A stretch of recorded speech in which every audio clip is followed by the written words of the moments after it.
네, 안녕하세요. 8월 13일 화요일 새벽기도에 시작하겠습니다. 기도드리겠습니다. 은혜로우신 우리 아버지, 또 새로운 날을 맞이했습니다.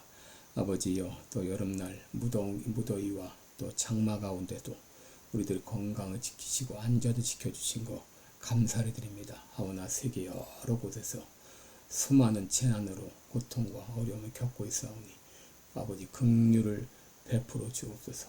무엇보다 세계 각국이 진정 하나님을 두려워하며 공의를 일삼으며 백성들을 위주로 정치하는 정치인들이 나타나게 하여 주시고 악한 모든 세력들은 주님이여 다 제거하여 주옵소서. 이 시간도 병중에 있는 여러 성도님들 긍휼을 베풀어 주시고 주의 능력의 손으로 친히 안수해 주시사 깨끗이 나음을 얻게 하여 주옵소서. 오늘 한날도 주님 앞에 의탁하며 예수님의 이름으로 기도드립니다. 아멘. 네, 찬송가 413장 부르겠습니다. 내 평생에 가는 길 413장. 예전 찬송가는 470장입니다. 내 평생에 가는 길 순탄하여.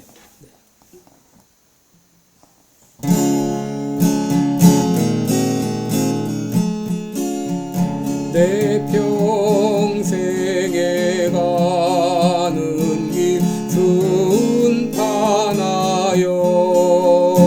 늘 잔잔한 강 같은지 큰 풍파로 무섭고 어렵든지 나의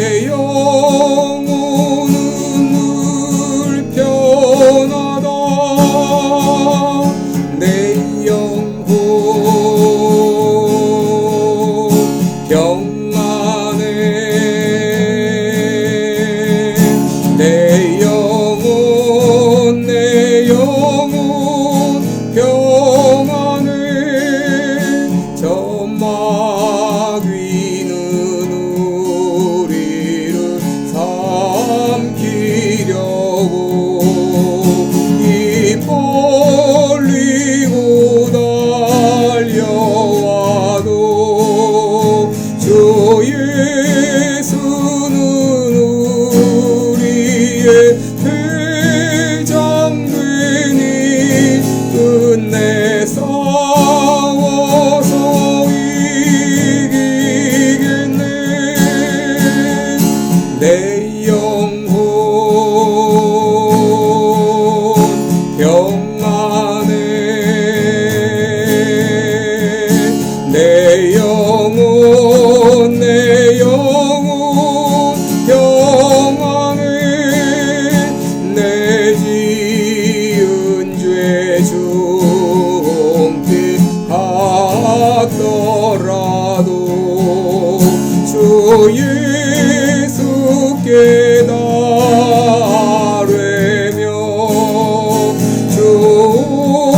오셔서 세상을 심판해도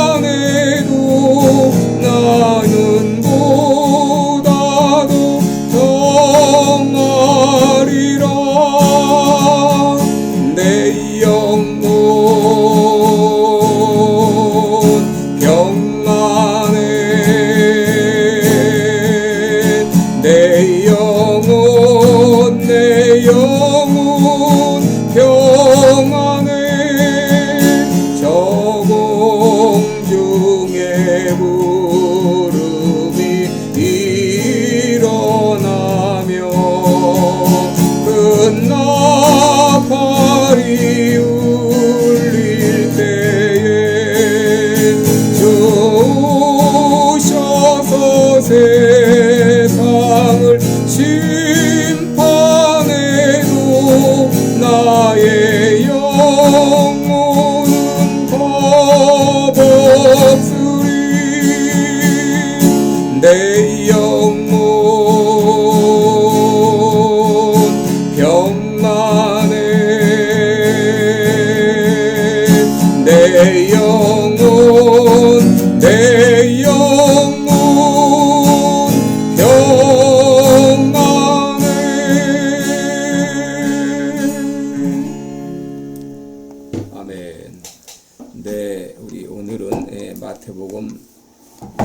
마태복음 13장 18절부터 보겠습니다. 18절로 23절까지 제가 봉독해 드립니다. 마태복음 13장 18절로 23절입니다. 그런즉 씨 뿌리는 비유를 들으라. 아무나 천국 말씀을 듣고 깨닫지 못할 때는 악한 자가 와서 그 마음에 뿌리운 것을 빼앗나니 이는 곧 길가에 뿌리운 자요 돌밭에 뿌리었다는 것은 말씀을 듣고 즉시 기쁨으로 받되 그 속에 뿌리가 없어 잠시 견디다가 말씀을 인하여 환난이나 핍박이 일어나는 때에 곧 넘어지는 자요 가시떨기에 뿌리었다는 것은 말씀을 들으나 세상의 염려와 재리의 유혹에 말씀이 막혀 결실치 못하는 자요 좋은 땅에 뿌리었다는 것은 말씀을 듣고 깨닫는 자니 결실하여 혹 100배, 혹 60배, 혹 30배가 되느니라 하시더라. 아멘. 네, 우리 오늘은 씨 뿌리는 자의 비유 두 번째 시간입니다. 지난번에 길가에 떨어진 씨앗에 대해서 말씀드렸는데 오늘은 돌밭에 뿌려진 씨앗에 대해서 말씀을 드리겠습니다. 예수님께서 왜 비유를 사용하셨는가? 그 이유는 천국의 신비스러운 성격 때문이다 라고 말씀을 드렸습니다. 그러면 천국은 눈에 보이지 않는 세계이기 때문에 그것을 인간의 언어로 표현한다고 하는 것은 참으로 어려운 일이죠. 그래서 요한계시록에 보게 되면 사도 요한이 천국의 모습을 보고 마치 무엇 같고 이렇게 비유를 했던 것을 보게 됩니다. 그래서 이 천국을 인간의 언어, 세상의 언어로 표현할 수 없기 때문에 비유를 들어서 설명한 것이죠. 또 두 번째로 왜 예수님께서 비유를 사용하셨는가? 이 진리를 잘 깨닫게 하시기 위함입니다. 이런 천국은 영적인 세계이기 때문에 사람들에게 그냥 천국을 소개하면 전혀 알아들을 수가 없습니다.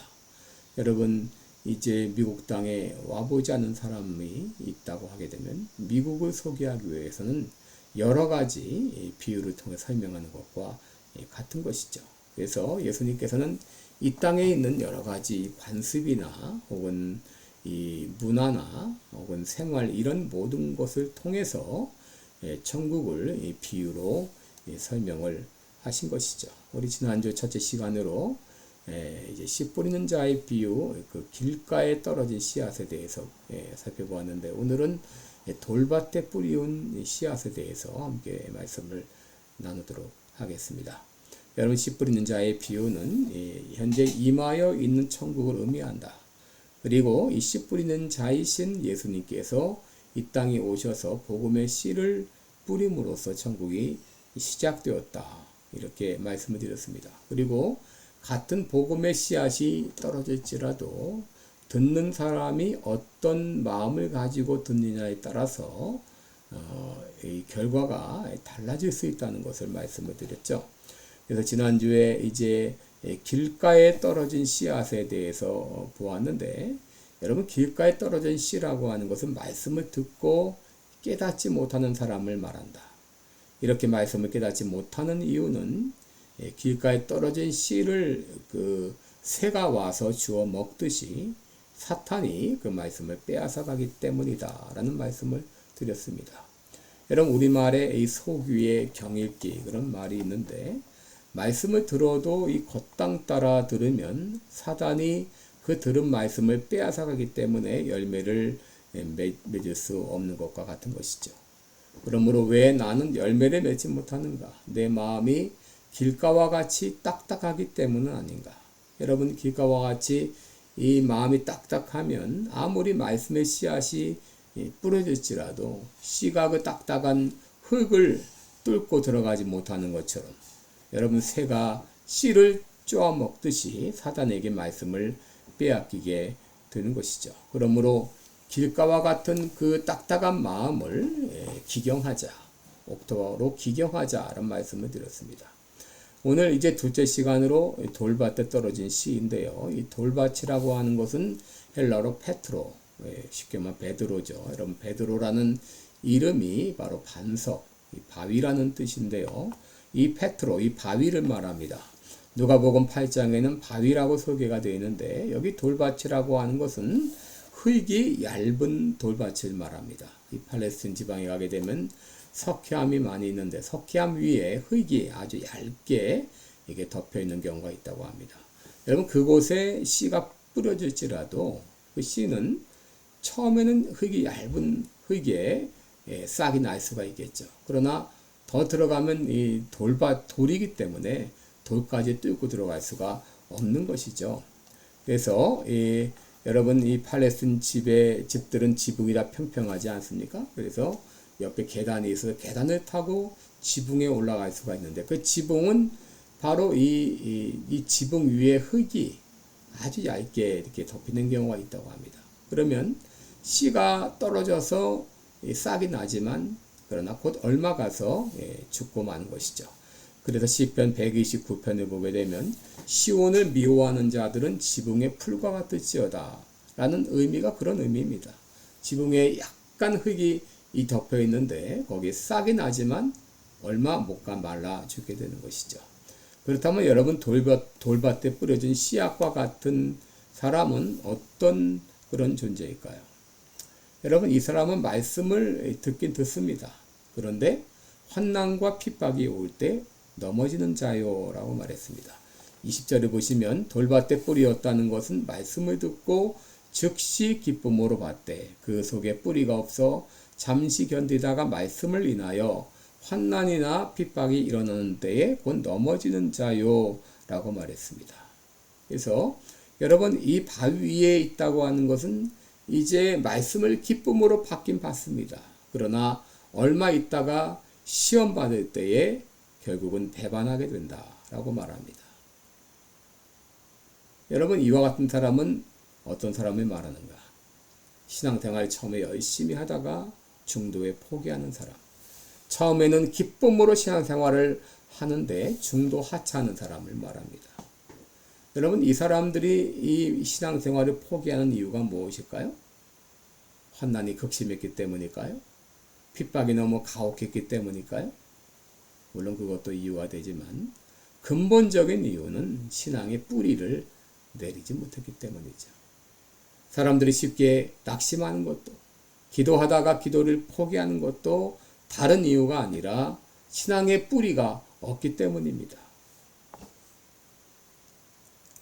여러분 바위 위에 떨어진 씨가 마른 이유는 햇빛 때문이 아니라 그것보다도 습기가 모자랐기 때문입니다. 그래서 누가복음에는 이 바위에 떨어짐에 습기가 없어서 말랐고 라고 말했습니다. 여러분 아무리 햇빛이 뜨거울지라도 여러분 물가와 연결된 나무들은 죽지 않습니다. 아무리 햇빛이 뜨거워도 습기만 계속 공급된다면 물만 계속 공급된다면 살아남을 수 있습니다. 돌밭에 뿌리온 씨앗이 잠깐 자라다가 넘어지고 또 포기하는 이유는 습기가 말랐기 때문이죠. 여러분 이 습기는 우리가 뭐라고 말할 수 있습니까? 이것은 하나님의 은혜로 우리가 말할 수 있어요. 여러분 아무리 환경이 힘들고 어려워도 하나님의 은혜가 끊임없이 공급되는 사람은 결코 중도에 포기하지 않습니다. 낙심하지 않습니다. 그 환난을 딛고 일어서게 됩니다. 예레미야 17장 6절 이하를 보게 되면 사람을 믿으며 권력을 삼고 마음이 이 여호와에게서 떠난 그 사람은 저주를 받을 것인데 그는 사막의 떨기나무 같아서 좋은 일에 오는 것을 보지 못하고 광야 건조한 곳 사람이 거하지 않는 땅에 거하리라 라고 말했습니다. 그러나 무릇 여호와를 의지하며 여호와를 의뢰하는 그 사람은 복을 받을 것이라. 그는 물가에 심기운 나무가 그 뿌리를 강변에 뻗치고 더위가 올지라도 두려워 아니하며 그 잎이 청청하며 가무는 해에도 걱정이 없고 결실이 그치지 아니함 같으니라 라고 말했습니다. 여러분 사막의 떨기나무와 물가에 심기운 나무가 근본적인 차이가 무엇이죠? 똑같이 햇빛이 비칩니다. 내리쬐입니다. 그러나 근본적인 차이는 물가에 심기운 나무는 그 뿌리를 물가에 두고 있다는 것이죠. 그렇기 때문에 아무리 햇빛이 내리쬐지라도 물가에 뿌리를 둔 나무는 결코 말라 죽는 일이 없는 것이죠.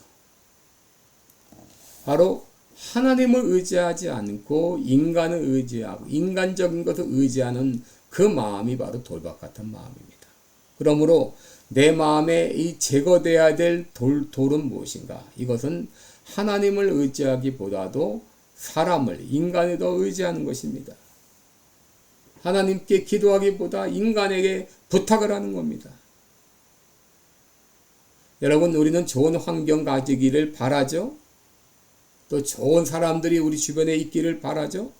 여러분, 아무리 좋은 환경이라도, 아무리 좋은 그런 사람일지라도 그것이 하나님보다 사람을 더 의지하게 한다면 여러분, 그것은 제거되어야 할 돌입니다. 여러분, 지금 우리는 하나님을 의지할 수 있는 좋은 훈련의 기회를 갖고 있습니다. 여러분, 우리에게 어려움이 닥쳤다고 하는 것은 그것은 하나님만 의지하게 하는 좋은 훈련의 기회가 되는 것이죠. 농부이신 하나님은 이 시련을 통해서 우리 안에 남아있는 인간적인 모든 찌꺼기들을 하나하나 다 제거하시고 잘라내기를 원하셔요. 그렇게 하시는 이유가 이는 사람을 의지하지 않고 하나님만 의뢰하게 하시기 위함입니다. 저희 집 가는 길에 호숫가에 버드나무 몇 그루가 쭉 심겨져 있는데 이 참 아래로 늘어진 이 버드나무를 보면서 하나님의 사람은 하나님을 의지하는 사람은 이와 같을 것이다. 이런 생각을 해봅니다. 이런 물가에 심기운 나무는 가뭄을 걱정하지 않습니다. 결실이 없다고 걱정하지 않습니다. 왜? 뿌리를 물가에 내리우기 때문에. 마찬가지로 하나님께 이 신앙의 뿌리를 두고 있는 사람은 아무리 주변 환경이 힘들고 어려울지라도 염려하지 않습니다. 어떤 또 환난이 임한다 해도 염려하지 않습니다. 왜 그렇습니까? 그 뿌리를 하나님께 두고 있기 때문이죠. 우리 기독교 역사를 보게 되면 기독교 전성기는 평화로운 때가 아니었습니다. 오히려 박해기에 기독교가 찬란히 꽃이 피었습니다. 기독교는 초기 300년 동안 10번의 박해를 받으면서 수많은 사람들이 순교의 제물이 되었지만 그 누구도 기독교를 말살하지 못했습니다. 그러나 주 325년 콘스탄틴 황제가 기독교를 국교로 인정했을 때 그때부터 오히려 타락의 길을 걷기 시작했습니다. 한국 기독교가 가장 찬란했던 시기도 일제하에서 박해를 받던 그런 시대였어요. 여러분, 신앙은 결코 좋은 환경과 비례하지 않습니다. 이민생활 어렵다 합니다만은 여러분 그래도 아무리 힘들고 아무리 아파도 주일날 예배는 건너뛰지 마시기 바랍니다. 믿음으로 살리라 이런 각오를 가지고 나가야 돼요. 그럴 때 하나님이 우리의 나머지도 책임져 주십니다. 여러분, 신앙생활도 한번 밑바닥에 내려가게 되면 쉽게 올라오기 어렵습니다. 여러분, 이런저런 핑계 대다 보면 끝이 없죠? 바로 지금이, 오늘이 나의 믿음의 황금기라는 것을 알고 여러분, 내 안에 있는 인간을 의지하는 마음들 다 제거하고 내가 이제 하나님만 바라보며 하나님만 의뢰하며 살겠습니다. 믿음으로 다짐할 수 있기를 바랍니다. 기도하겠습니다. 은혜로우신 우리 아버지, 고맙고 감사합니다. 이제 내 안에 있는 돌을 다 제거하게 도와 주옵소서. 인간을 의지하는 마음을 다 제거하여 주시옵소서. 온전히 하나님만 바라보며 믿음으로 살아가게 하여 주옵소서. 예수님의 이름으로 기도드리옵나이다. 아멘. 네, 여러분, 오늘도 복된 하루 되시기 바랍니다. 여러분 사랑하며 축복합니다.